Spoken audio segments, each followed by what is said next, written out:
If you look at this picture, that tells you everything. Craig Venter, the man who knew himself. I repeat, Craig Venter is the person who knew himself, and Francis Colley is the man who knew his science. And then comes Bill Clinton, the man who knew America. So, Craig, Clinton, Colley on the same page, very different. If you ask me to be friendly with somebody on science, first thing I'll do, I'll hide my paper. Second thing I'll do, I'll not let his student work in my lab. Third thing I'll do, if he wants some restriction enzyme, I'll say, hey, nahi yaar, restriction enzyme ka to naam hi maine pehli baar suna hai. So, Craig, Clinton, Collins, same page, moment of joy, satisfaction and celebration. I wish our Indian politicians, stand with the scientists like this and then try to encourage scientists. Imagine this picture which I am showing you here. This left no room to feel bad or depressed because both of them got recognition, both of them got sort of words from Bill Clinton. And let me also tell you, Craig is the same person who stitched the entire bacterial genome and then put in a bacterial cell and allowed cells to propagate and cell divided. That is called synthetic life or system biology. Is weird genius. Why weird genius? I'll tell you that also. Why Craig Venter is weird genius. Friends, in science, trust me, certain level of junoon is very important. Recollect, $3 billion was pumped by US Treasury for Human Genome Project. Today the cost has come down, and in $1,000 you can sequence the entire human genome. Why Africa? That's very beautiful thing. Forgive me for the crowded slide, but I have the message for you to know this.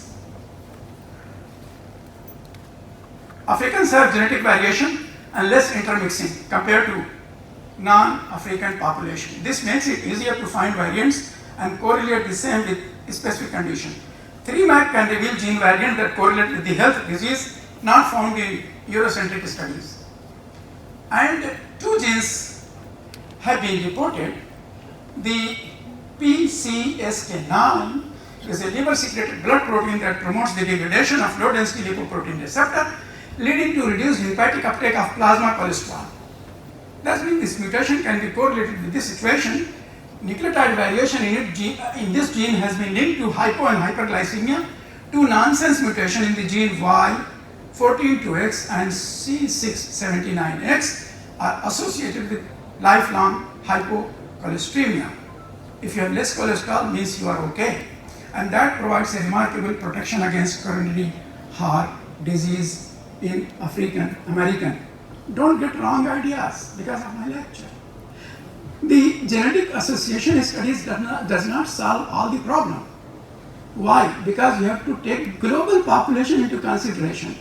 And therefore, it will be very, very challenging and difficult job. By the time you get the data from global population, assume that you have a gene working in the lab, okay, agree.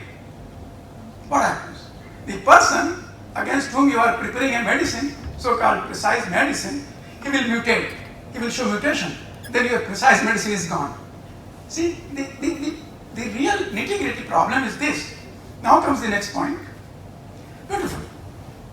This picture shows black ladies from South Africa, Xhosa women in Kunu, and they have a mutation, and this mutation, whenever there is a mutation, these ladies have a disease, mental disorder called schizophrenia.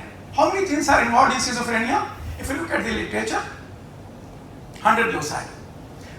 If you very carefully go deeper into this aspect, 10 genes they have implicated in schizophrenia.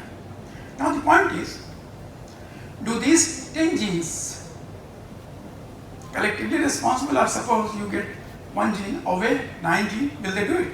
These are some of the studies that needs to be conducted in the mental hospital to to see how this data from Africa is different compared to Indian data.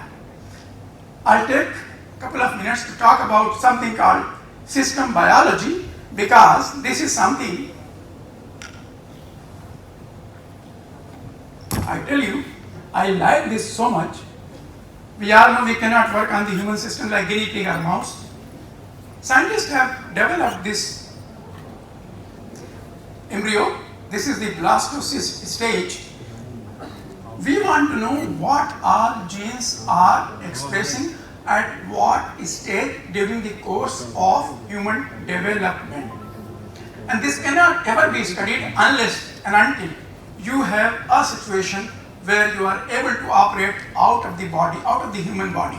So this experiment offers an opportunity to learn human development, loss of pregnancy, causes of infertility, possibly may facilitate human organ development. Remember this, if without killing, touching, using humans, you are able to do everything in the petri dish, and eventually you are able to develop the organ, that will be wonderful. Synthetic biology, at least theoretically it sounds very good.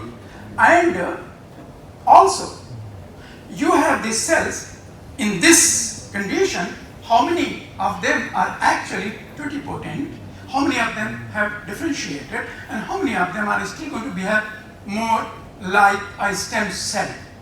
By the way, stem cell technology is still not taking off from India in any institution, including All India Institute of Medical Science. You should ask me, how do I know? Okay, quickly, summary. If you can read this, there are so many things which I have highlighted, and at the end of the text, you would realize continuous war in several parts of the world, weapon testing, unprovoked bombing on the human civilization, enormous background radiation due to military and research activities, tend to create, has already created actually unhealthy surrounding. If we can handle these challenges, perhaps hope will start traveling upward. Now, this text I am not going to read because I am going to leave these slides with you, students and faculty. Those who want, they can download this slide or copy this and use them. What I am trying to say is that personalized medicine is a very enticing, attractive proposition. But if you look at the nitty-gritty, you really have to answer so many questions before you are able to develop one drug molecule that can be put to use. So, concluding remarks that you see, actual case scenario, it is inconsequential identifying variants, for example, of breast cancer or cardiovascular diseases. People who cannot have simple mammogram, how do you expect them to afford such a luxury? That is what we call personalized medicine. The COVID exposed the chink in our healthcare system. The people who developed fibrosis in the lung, invariably they were given Nintith tablet. Each tablet cost 80 to 120 rupees. The tablet has to be given twice, morning, evening, and not for a day, not for a month, 4 or 5 months, because the lung fibrosis that I'm talking about is not going to be going away very soon or very easily. Those who suffered had tough time. So expensive. Plus, of course, follow blood test and so on and so forth. This can be avoided. Make your immune system robust enough that no disease is able to touch you.